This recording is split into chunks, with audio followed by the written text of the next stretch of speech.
बुज़दिलों के हाथों में कभी राज नहीं होते, और जिस कौम को पड़ जाती है सर झुका के चलने की आदत, उस कौम के सिरों में कभी ताज नहीं होते। साथियों, सामने से बेचा बड़े दिखा गोंडवाना साम्राज्य की वीरांगना महारानी दुर्गावती प्रतिमा अनावरण एवं 461वें बलिदान दिवस के अवसर पर आप सब यहाँ आमंत्रित हैं,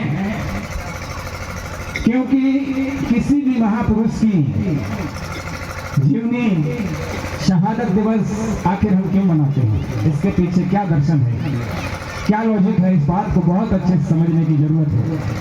साथियों, हम किसी भी महापुरुष की जीवनी शहादत दिवस पुण्यतिथि आखिर हम मनाते हैं तो उनकी आदर्शों को सीखने के लिए, उनके बताए हुए रास्ते पर चलने के लिए, उनकी कुर्बानी को याद करने के लिए कि हमारी इस कौम के लिए, देश के लिए उन्होंने क्या किया। ये बात बेसिक चीज है, इस बात को समझना है, क्योंकि दुनिया में सबसे ज्यादा अगर संघर्ष किया है तो हमारा आदिवासी कौम है। ये मैं नहीं कह रहा हूँ, ये इतिहास बोलता है। लंबे संघर्ष किया है। 1784 से 1829 तक बहुत सारे आदिवासी आंदोलन काम किए इस देश में, इस देश के आज़ादी के लिए कुर्बान हुए। लेकिन बड़ा दुख का विषय है, फिर भी कोई बात नहीं। दुनिया में बहुत सारे, जहाँ तक मैं रिलीजन या धर्म के ऊपर बहुत ज़्यादा बात नहीं रखूँगा, क्योंकि हमारी जो जीवन जीने की शैली है वो अलग है। हम किसी रिलीजन से रिलेटेड नहीं है, किसी धर्म से संबंधित नहीं, और एक्चुअल में हमारा क्या है, धर्म नहीं होता, हमारी संस्कृति होती है, हमारे रीति रिवाज नहीं, दस्तूर होते हैं। तो ये बात बहुत है। देश में, इस देश में लगभग 11, गवर्नमेंट का डेटा कह रहा है कि 10-11 करोड़ आदिवासी हैं, लेकिन बड़ा दुख का विषय है, आपने जो आज ये शहादत दिवस मना रहे हैं, क्यों मना रहे हैं, इसके पीछे दर्शन क्या है, क्या हुआ था आज के दिन, ये बात बहुत ही आवश्यक बात है।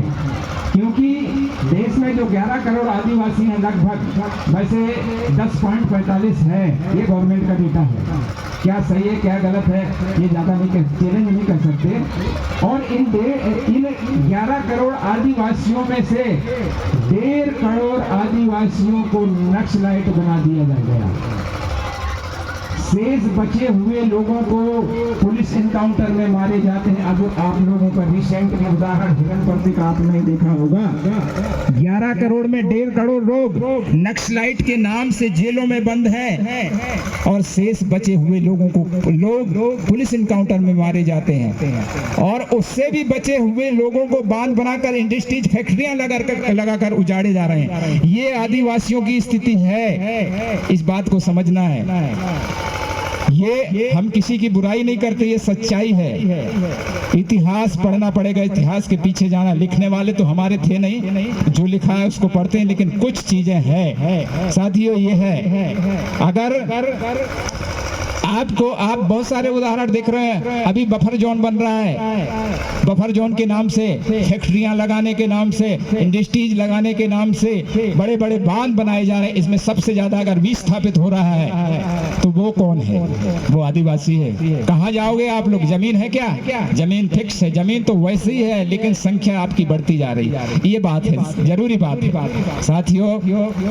किसी दार्शनिक ने कहा है, जनसंख्या बचाए या संस्कृति। जनसंख्या बचाए या संस्कृति, क्या जरूरी है? आदमी रहेगा तो संस्कृति रहेगी, आदमी रहेगा तो जल की जरूरत पड़ेगी, आदमी रहेगा तो संस्कृति की जरूरत।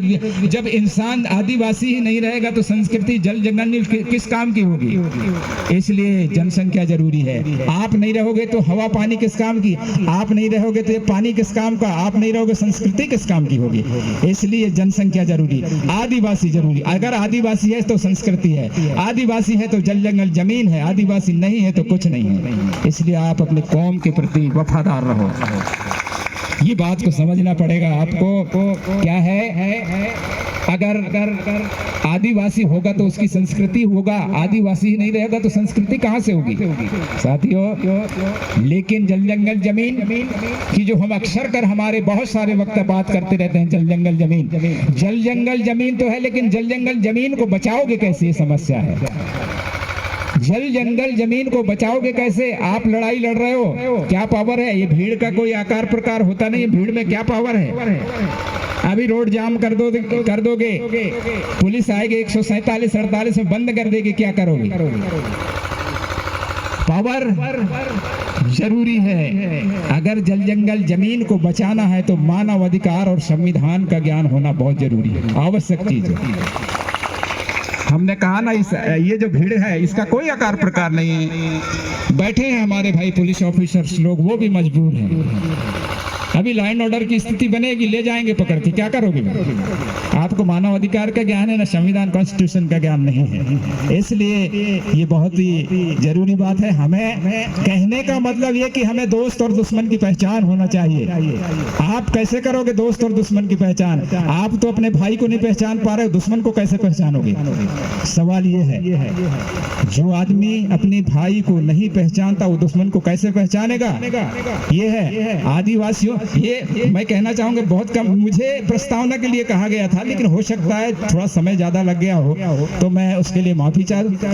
एक बात को बहुत ही गौर से सुनेंगे, ये आदिवासियों की अंतिम और आखिरी पीढ़ी है। समझ रहे हैं आप लोग, पढ़े लिखे खासकर, ये आदिवासियों की अंतिम और आखिरी पीढ़ी है। अगर आप जागृत नहीं होगे तो तरीका हमने पहले फार्मूला बताया है कि इस तरह से आदिवासियों को उजाड़ने का काम शुरू हो गया है। आज हम यहाँ बोलते हैं कि कभी गिद्ध पक्षी भी हुआ करते थे, वही स्थिति आदिवासियों की है। समझ रहे हैं, गिद्ध कोई बहुत बड़े लोग जानते होंगे, गिद्ध पक्षी हुआ करते थे लेकिन आज नहीं है, वो स्थिति आदिवासियों की बनने वाली है। इतिहासकारों ने भेदभाव किया है, सच्चाई है। साथियों, रानी दुर्गावती के मरने के बाद क्या हुआ, इधर समझना है। क्या हुआ रानी दुर्गावती के मरने के बाद? मैं किसी का नाम नहीं लेना चाहता, लेकिन 1,27,000 हेक्टेयर भूमि किसी गैर लोगों ने कब्जा किया। और जिनका जो हम टारगेट बताते हैं ऐसा नहीं है, उससे बहुत अच्छे संबंध थे रानी दुर्गावती के। हमारे जो जिन शासन, मैं जातिगत चूंकि सामाजिक मंच है, लेकिन 1,27,000 हेक्टेयर जमीन किन ने कब्जा किया अब मैं नहीं बताना चाहता, वो आपको समझना है। साथियों, ये है समस्या, संघर्ष, आक्रमण, आंदोलन, ये क्या चीज है? देश की पहली जनगणना 1871 से 1951 तक हुई। इस 1871 तक बहुत सारे आंदोलन चले। हमारा जो रिलीजन था, धर्म कालम था, 1871 से 41 तक ठीक ठाक चला। 41 से स्वतंत्र भारत की जो पहली जनगणना हुई देश में, वहां से आपका धर्म कालम चेंज कर दिया गया, आपकी गणना कहीं और होने लगी। ये है साथियों, धोखा यहां से शुरू हुआ। अत्याचार प्रत्येक अत्याचार प्रत्येक मिनट में हुआ। आपको बचाएगा कौन? इस समाज का चालक पालक और मालक कौन है, इसको समझना पड़ेगा। कौन बचाएगा? कौन आपका मुखिया है? किससे बचोगे? किसके पास जाओगे? सवाल ये है। इसलिए सामाजिक सोच, सामाजिक चिंतन, सामाजिक चेतना पैदा होना चाहिए। मैं किसी पार्टी, किसी दल की बुराई नहीं कर रहा हूँ, ये व्यवस्थाओं की बात कर रहा हूँ, हमारे महापुरुषों की बात कर रहा हूँ, जिन्होंने बलिदान दी है। कि हर दल अपनी अपनी जगह। देखो, आपको क्या करना है, आपको तय करना है। सामने वाले को क्या करना है, उसका धर्म है, उसको तय करना है। आप उसकी बुराइयों में मत जाओ, उसकी अच्छाइयों को भी अपने अंदर ग्रहण करो। मेरा कहने का मतलब ये है साथियों, ये कौन सा वो है आपने समाज की, और एक लास्ट अंतिम, अपने समाज की लड़कियों को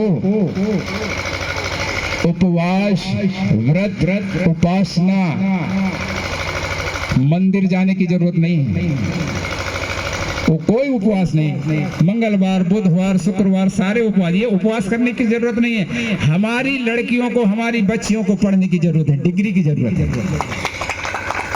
मंदिर जाने से कौन सी डिग्री मिलेगी, भीख मांगना सीखोगे। मेरा मतलब ये कि जब कोई रिश्तेदार रिश्तेदारी करने आएगा तो वो पूछेगा क्या रिश्तेदार की आपकी बेटी कौन कौन सा व्रत कर रही है, नहीं पूछेगा। लेकिन डिग्री जरूर पूछेगा कि आपकी बेटी कहाँ तक पढ़ी, 9वीं 10वीं क्या है, टेक्नोलॉजी में कंप्यूटर है और क्या क्या डिग्रियां हैं, ये जरूर पूछेगा। तो उपवास करने की जरूरत नहीं है। आप तो पढ़ाई एजुकेशन बहुत सारे, जितना पढ़ सको उतना पढ़ो। मेरा यही आप लोगों से एक सुझाव है। और बाबा साहब ने कहा है जो शिक्षित बनेगा, शिक्षा के बिना मानव का जीवन अधूरा है। बगैर शिक्षा के, बगैर एजुकेशन के मानव का जीवन अधूरा है, वो है। तो क्या है कि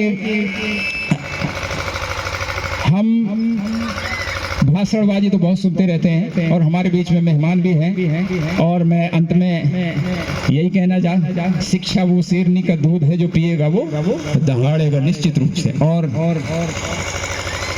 जहाँ इंसान, बाबा साहब ने कहा है, जहाँ इंसान इंसान में भेद है उस पुस्तक का नाम वेद है। और जहाँ इंसान इंसान एक साथ रहते हैं उस ग्रंथ का नाम संविधान है। इन्हीं बातों के साथ अपनी बात को यही स्थगित करना। आप सब लोगों को मेरा सादर सेवा शिवमान।